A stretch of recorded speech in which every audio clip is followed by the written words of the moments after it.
విద్యుత్ ఉత్పత్తికి బొగ్గు కష్టాలట. ఎందుకు? రాష్ట్రంలో 2 యూనిట్లను మూసివేసినటువంటి జెన్కో యాదాద్రి కేటీపీపీలో 1 యూనిట్ మూత. రాష్ట్ర చరిత్రలో తొలిసారిగా ఉత్పత్తి నిలిపేత. చెల్లింపులు సరిగా చేయకపోవడంతో జెన్కోకు బొగ్గు సరఫరా తగ్గించినటువంటి సింగరేణి అప్రధాన్య జాబితాలో చేరుస్తూ నిర్ణయం. థర్మల్ కేంద్రాల్లో భారీగా తగ్గినటువంటి బొగ్గు నిల్వలు. సో కేటీపీపీలో 1 యూనిట్ మూసివేత. నాకు తెలిసి ఒక యూనిట్ ఎంత తెలుసా? 500 మెగావాట్ల నుంచి 600 మెగావాట్లు 700 మెగావాట్లు ఉంటుంది.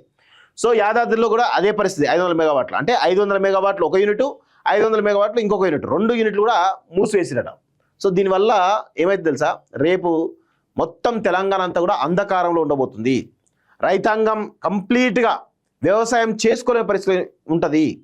తెలంగాణలో మొత్తం హైదరాబాద్ మొదలుపెట్టుకుంటే తెలంగాణ రాష్ట్రం అంతా కూడా చీకట్లమయమయ్యేటువంటి అవకాశం ఉంది. రాను మొత్తం పవర్ పోవడం రావడం, గంటలు పోవడం రావడం. మళ్ళీ గతంలో ఎప్పుడైతే ఉమ్మడి ఆంధ్రప్రదేశ్లో ఏ విధంగా అయితే కరెంటు పరిస్థితుందో మళ్ళీ అవే పరిస్థితులు రిపీట్ అయ్యేటువంటి అవకాశాలు చాలా స్పష్టంగా ఉన్నాయి. తెలంగాణ జెన్కో సంచలనం తీసుకున్నది.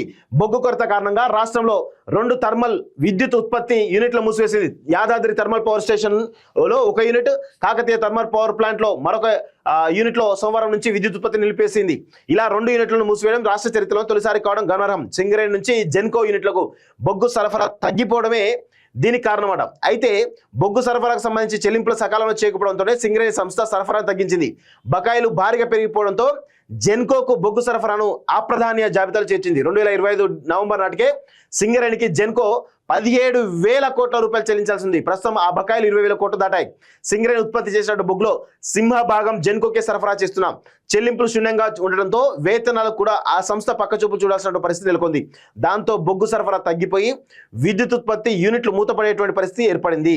నల్గొండ జిల్లా దామరచెరులో ఒక్కొక్కటి 800 మెగావాట్ల సామర్థ్యం కలిగినటువంటి 5 ఉత్పత్తి యూనిట్లను తెలంగాణ జెన్కో నిర్మిస్తుంది. అయితే యూనిట్ 1, 2, 3, 4లో మాత్రమే వాణిజ్య ఉత్పత్తిని ప్రారంభించింది. మరోవైపు యాదాద్రిలో 4 యూనిట్లకు గాను 3 యూనిట్లు మాత్రమే నడుస్తున్నాయి. ఇందులో చూడండి, చాలా స్పష్టంగా అందరూ తెలుసుకోవాలి. ఇది చాలా ఇంపార్టెంట్ న్యూస్. ఇది రాబోయే తెలంగాణలో ఏ విధంగా చీకట్లు రాబోతున్నాయో చాలా స్పష్టంగా తెలుస్తోంది. సో కేటీపీపీలో మరొక 500 మెగావాట్ల యూనిట్ను బొగ్గు కొరత కారణంగా మూత వేశారు. సో వాస్తవానికి యాదాద్రిలో యూనిట్ 3, 5లో విద్యుత్ ఉత్పత్తికి అవసరమైనటువంటి బొగ్గు కోసం ప్రత్యామ్నాయ ఏర్పాటు చేసుకోవాలని సింగరేణి ఇదివరకే తేల్చెప్పింది. ఈ మేరకు సింగరేణి సీఎండి బుద్ధ ప్రకాష్ జెన్కో కూడా లేఖ రాశారు. ఇలా 2 సంస్థల మధ్య వ్యవహారం ముదిరి పాకాన పడింది. జెన్కో వద్ద బొగ్గు నిల్వలు తగ్గిపోయాయి. ఇంత పెద్ద రాద్ధాంతం జరుగుతూ ఉంటే రాష్ట్ర ప్రభుత్వం నిద్రపోతుందా? ముఖ్యమంత్రి నిద్రపోతున్నాడా? ఈరోజు అంధకారంలో తెలంగాణ ఉండబోతుంది. దానికి కారణం ఏంది? జెన్కో, సింగరేణి. ఈ 2 సంస్థల మధ్య ఇంత పెద్ద ఎత్తున వైరుధ్యం ఉంటే దాన్ని పిలిచి మాట్లాడి సెటిల్ చేయాల్సినటువంటి ముఖ్యమంత్రి రేవంత్ రెడ్డి నిద్రపోతున్నాడు. ఏం లేదు, పొద్దున్న లేస్తే వాళ్ళని తిట్టాలి వీళ్ళని తిట్టాలి. అది అసలు ఆ భాష ఏం భాషనో అర్థం కాదు. ఏదో సందర్భం బట్టి మాట్లాడాలి. ఎప్పుడు పడితే ఇష్టం వచ్చినట్టు మాట్లాడుతూ ఉంటే ముఖ్యమంత్రివా చెప్పరాసివా అర్థం కాని పరిస్థితి కనబడతాం తెలంగాణకి. ఇంత పెద్ద ఎత్తున ఒక ఇష్యూ ఉంటే కనీసం పిలిచి మాట్లాడదాం, సింగరేణి సంస్థ సీఎండీని లేకపోతే జెన్కో సీఎండీని పిలిచి సెటిల్ చేద్దామనేటువంటి సోయి కూడా లేకుండా పోయింది. 2 యూనిట్లు మూతపడుతున్నాయి. గత ఏడాది సమయానికి 16 లక్షల మెట్రిక్ టన్నుల నిల్వలు ఉండగా ప్రస్తుతం 5 లక్షల టన్నులు మాత్రమే ఉన్నాయని జెన్కో చెబుతోంది. ఇందులో 2.5 లక్షల టన్నులు మాత్రమే థర్మల్ విద్యుత్ ఉత్పత్తికి వినియోగించుకోవాలని అంటోంది. వాస్తవానికి జెన్కోతో ఇంధన ఒప్పందం ప్రకారం G9, 10 రకాల బొగ్గును మాత్రమే అందించాలి. కానీ థర్మల్ ప్లాంట్లకు G15, 16 రకాల బొగ్గు వస్తుందని జెన్కో గుర్తించింది. దీనివల్ల ఒక్కో దశలో ఆయిల్ను కూడా వినియోగించి విద్యుత్ ఉత్పాదన చేశారు. తాజాగా నిల్వలు లేకపోవడంతో ప్లాంట్లు మూత పెట్టుకున్నటువంటి పరిస్థితి పడ్డాయని చెప్పేసి చాలా స్పష్టంగా తెలుస్తుంది. థర్మల్ కేంద్రాల్లో తగ్గుతున్నటువంటి నిల్వలు అంతే కదా. నువ్వు బిల్లులు ఇవ్వకపోతే వాళ్ళు ఎందుకు ఇస్తారు? టిఎస్ జెన్కో KTPS 5,6,000 మెగావాట్లు 6 రోజులకు సరిపడా నిల్వలున్నాయట.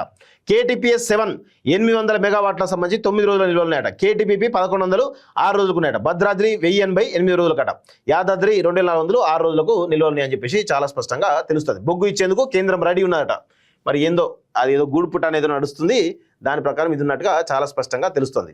ఇదొకటి, అదొక విద్యుత్ సంబంధించిందా? జల విద్యుత్ ఉత్పత్తి ఎల్లినో పిడుగు. జలాశయాలకు ఆశించే స్థాయిలో రాని వరద. సాగుకు భూగర్భ జలాలపైన ఆధారపడాల్సిన పరిస్థితి. వ్యవసాయ విద్యుత్ వినియోగం పెరిగేటువంటి అవకాశం. గ్రేటర్ హైదరాబాద్ ఇప్పటికే ఎండుతున్నటువంటి బోర్లు. గృహ వినియోగానికి నీటి కొరతతో ఇబ్బందులు. సో ఎల్లినో ఎఫెక్ట్ రాసి పెట్టుకోండి. చాలా చాలా పెద్ద ఎత్తున ఉండేటువంటి అవకాశం అయితే కనబడుతుంది. ఎల్లినో ఎఫెక్ట్ తోటి మన మొత్తం బోర్లు ఎండిపోతున్నాయి. భూగర్భ జలాలు ఎండిపోయి బోర్లలో నీళ్ళుండవు.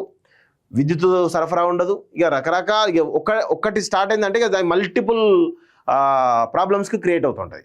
సో ఇది జరుగుతున్న పరిస్థితి చాలా స్పష్టంగా తెలుస్తోంది.